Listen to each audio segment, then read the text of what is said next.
There is no evidence right now with this particular virus. Historically, a number of viruses are seasonal. We know that with seasonal influenza, and there are even some relatively benign coronaviruses which tend to do much better in the cold than they do in the warm, moist weather.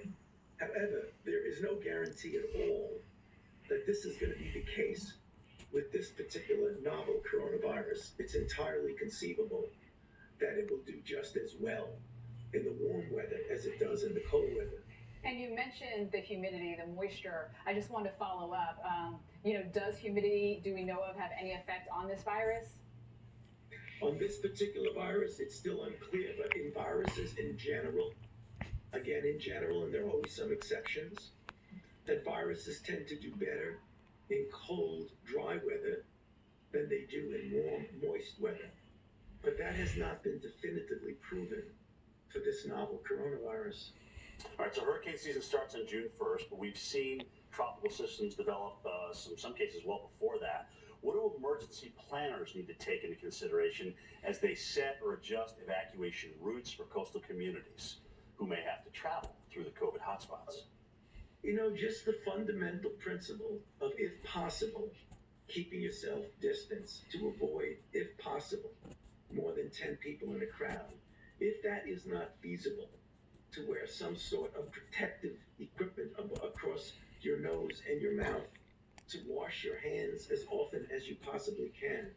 I mean, you're creating hypothetical but potentially real situations that are going to be challenging. And what you need to do is the best you possibly can.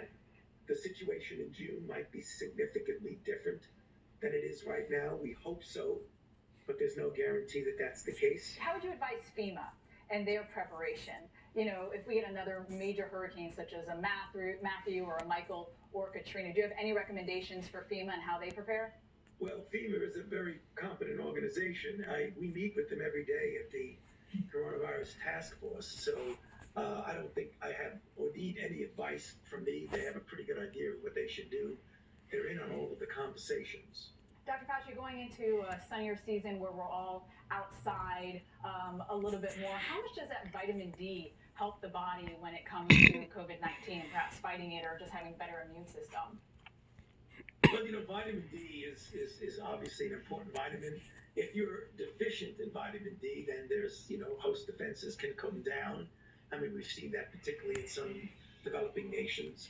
However, there is no evidence right now that taking vitamin D, if you are normal levels of vitamin D, can make any difference. But people should just monitor, if they can, with the normal physical exam, to see what their vitamin D level is and to try and make sure it's kept at normal, either by supplements or by the best natural way of getting it is in the sunlight.